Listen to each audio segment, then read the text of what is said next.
If you're on a table today, I encourage you to not only make that one connection, be committed to that one connection, and then realize the potential and the impact that you can make in not only the schools, but in the industry as well. Sometimes we think just the impact that we can make is confined on the businesses that we get to represent. And I can tell you, as someone that's been here in Arizona for the last 14 years, it's not. The privilege that we have an opportunity to be in a room like this, it gives an opportunity to make connections in multiple industries. And it gives an opportunity to make an impact in multiple students and the lives of the next generation as well. Sometimes when we think about STEM work, we think about STEM work just being the work of the head, right? Saying, oh yeah, it's all just about the science, it's all about technology, engineering, and math, and it's moving super fast.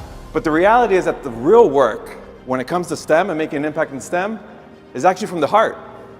It starts in community. So if you're in a corporation today representing your company, ask yourself the question, are you also empowering your employees to get engaged in the community?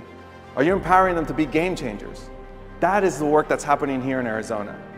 We have communities, we have companies, we have authors, we have passionate leaders that are here to do this work. And so when we talk about the impact that we get to make in students, it's about the heart first. It's about the village, it's about the community. And School Connect is what brings us all together.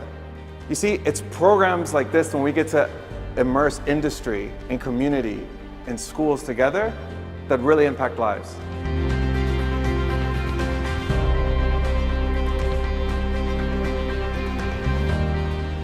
The work around STEM, the work of School Connect, the work of connection is about the heart. So I encourage you all today that even though this world is moving at an accelerated pace and we could really focus a lot on the exponential era that we're in and how fast change is moving, but really the biggest impact we can make is who we're taking with us on this journey as well.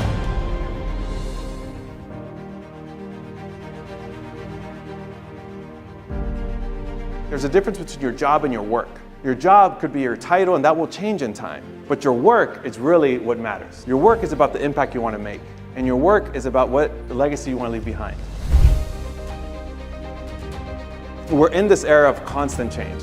We're in this era that technology is moving faster than a lot of us anticipated, right? We have technology everywhere. Today we have students graduating possibly not only with one phone, possibly with a watch, possibly with something else connected. Several devices that are connected constantly, either pinging them or trying to get their attention. Then educators, as well as you're in the classrooms, you're also navigating these constant changes. You're also getting different type of tools that are possibly changing around our students with the learning experiences. Really, we need to start asking ourselves, what does a human connection look like in the digital era? There is this sense of the unknown. And when you have this sense of unknown, then you ground yourself in what we have always grounded ourselves, on the human condition. So we talk about some of the principles that are going to create these human experiences. There's a few. Are we leaning with a human-centered design? Are we considering accessibility? Are we talking about the ethical implications in my community? Are we talking about what it means to be a lifelong learner? And are we listening to them too? And so those are the 5 things I would encourage y'all as you start figuring out, hey, what does a human experience look like either in my campus, in my community? Frankly, that's why I was inspired yesterday when I just had a few minutes to walk into the expo yesterday, and I had a chance to walk also today in the morning and see all these countries represented in this conference. It's beautiful, it's inspirational because it's individuals like yourself that are opening up those doors for my friends just 25 years ago. And I thank you for all that because we know that as you create a global community, you're also creating a more inclusive community. And that's how you build a human experience, is by creating a global perspective. As we talk about this world that's getting constantly digitized, when you have this gut feel of what is right or what is wrong, that still hasn't changed. Even though technology is moving at the rate that's moving, even though AI might be just right around us, it might be in your workplace, you still know what it is to serve students. You still know what it is to be inside of a classroom or on a campus or in an organization that's student serving. You know that better than anyone else. That's your superpower. And so in this world that's moving constantly, again, going back to the difference between your job and your work, that has not changed. If anything, you're needed today more than ever. It's that human experience that you're bringing to life in the work that you get to do. They have to take time to assess the environment. It reminds me of this this role that I had in corporate America that required me to, bring these recommendations to our senior executives and say, hey, you know what, I think we should be spending capital in this area versus this other area, and this is how we'll expand, or this is how we'll we'll meet some of the business needs. And I remember my first 2 times I was coming in to speak to these executives after this research projects and all this other work that I was doing. And I would come with, the best practice was like, come with 3 different proposals and what your recommendation would be based on all your research. And so I would come in and it would say, this is proposal A, B, and C. And my recommendation, Eric's recommendation is option B. And the executive would say, thank you so much. I'm going to take option A. And we're going to move on with that. Okay. And then I come in with my next project and again, A, B, and C, and Eric's proposal is option C, and this is why, and this is all the data behind it. Well, thank you, Eric. We're going to go with option B now. So twice I go in there like, man, I'm horrible at this job. Like I come in with all this research, I'm backing it all up. I feel like I know the business, and I give them my proposals, and they completely went the other way. And so I remember talking to my manager about it and say, I think I'm horrible at this job. I don't think I'm good at this. I said, what do you mean? And I was like, yeah, they didn't take my proposal. I said, Eric, but they made a decision. And your job was to help them make a decision because they probably knew something else about the business in a different perspective, Yes. or that they have some more insight on, and you eventually grow into that insight, right? But if you would have came in and would have done all this research and everything, and they would have not been able to make any decision at all, then that's where you're not doing, you weren't properly equipped to do that particular proposal or that particular job. And that kind of just completely started giving me an expanded perspective on, how do we work with senior leaders that are making sometimes multi-million-dollar decisions around where we're taking the company, where we're taking employees, the safety of certain products or what have you, right? How do we equip them with the right information from them to make decisions? Because that's how empowerment also looks like as well.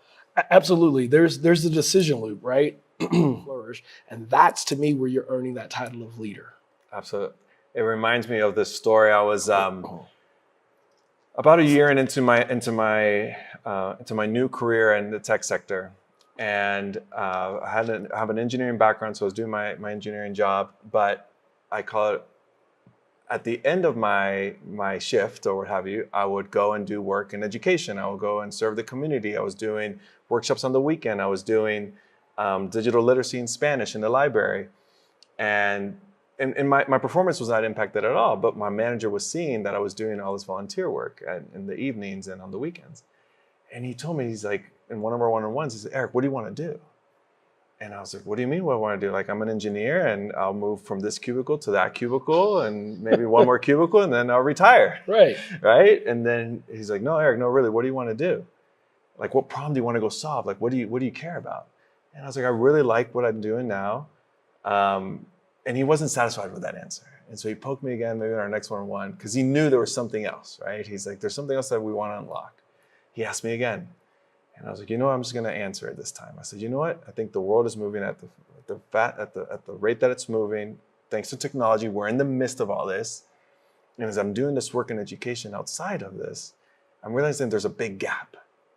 And I think if we want to continue to be relevant in the 21st century and moving technology along, we need to bring our communities along onto this as well and empower them and really transform education. And of course, Jason, I'm telling you right now, as soon as I finished that answer, I thought I was going to get fired. I was like, this is it. I'm just like, I'm not going to move my cubicle anymore. I'm done. And what he answered was true leadership. Yeah. He answered me, he says, you know what? Then let's help you get there. He's like, from here on out, any job you get is a tool into your toolbox. Don't be enamored with your grade. Don't be enamored with your salary. Be enamored about building the tool into your toolbox. Because he had that 10-year, 15, 20-year vision. And now you structuring this perspective even makes me resonate even deeper now that brand that leader built, it wasn't just because he did that for me. He did it for so many others. Yes. Now he's not only a senior leader in that company, but also someone that's so admired and everyone's so grateful because the entire organization, the entire company is much better because not only he did not clip our wings, like you said, he helped us all fly. And that made the world of difference, not only in our careers. I'm to this day very grateful for everything that he did, but you're seeing this whole network of individuals around him of just saying, hey, thank you for lifting all us up. Right? He didn't have that scarcity mindset. It was an abundance mindset. And that's what's important. There has to be an abundance mindset with our people. And when we have that abundance mindset with our people, we give them that space to be creative.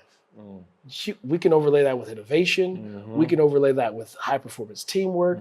We can overlay that to leadership roles in any number of ways. Yeah. That's cool. I think I have one final question. Let's play with the special ops thing. I think you hinted one that I thought was really cool. We could dive into a little bit more. Okay. So Jason, one of the things you shared with us earlier, right, was that, you know, when you go into these special ops operations, it's not just improvised. You're not just like going in, oh, we're going to go and cowboy up and figure this out. There's a sense of preparedness. There's a sense of, hey, we're training for this. We're going into this situation. But there's also a sense of unknown. You're also going into you're not 100% predicting success. You're creating a certain sense of comfort level for you to be prepared for this, but there is certain variables that you do not control and you do not know.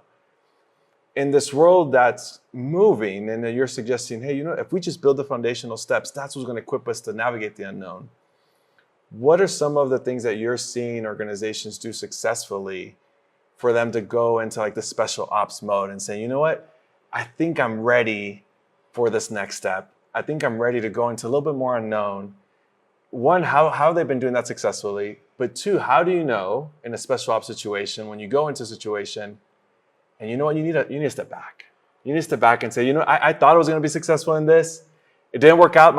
Everything worked out. You know, I prepared as much as I could, but the variables were a little bit more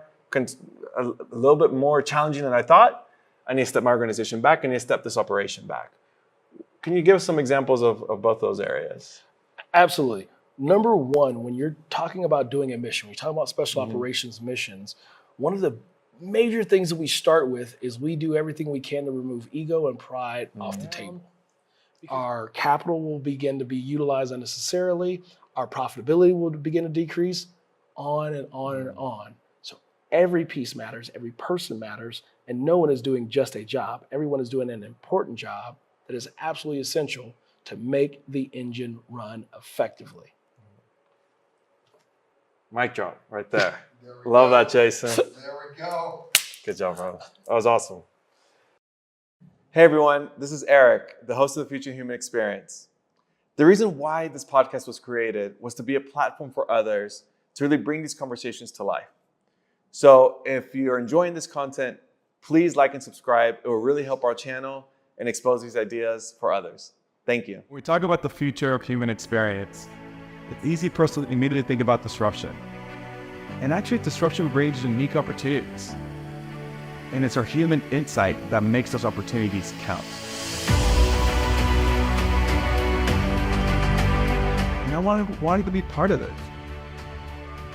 That's what inspired me to be an engineer. And it so happens that I was an engineer in charge of automation. Our future story is written by the intersection of technology and the human experience.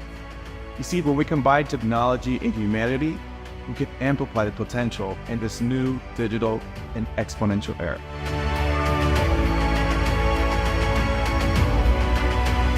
It's century of humanity that's the unique code in a world that's automated by technology. Because technology has always held that promise, the promise to expand what it is to be human today.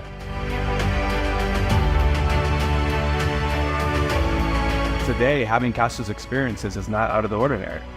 We just had a World Series here in Arizona that was a completely cashless experience. And they did it so they could create a different and unique and better experience for their customers and their consumers and the fans all over the state.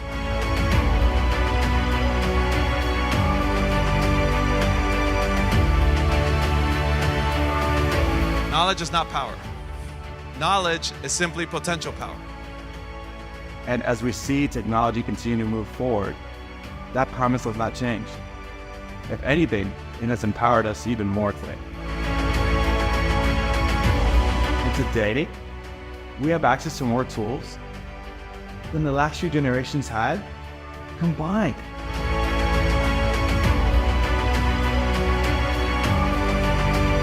I recognize that change, disruption, all these headlines actually does feel very uncomfortable.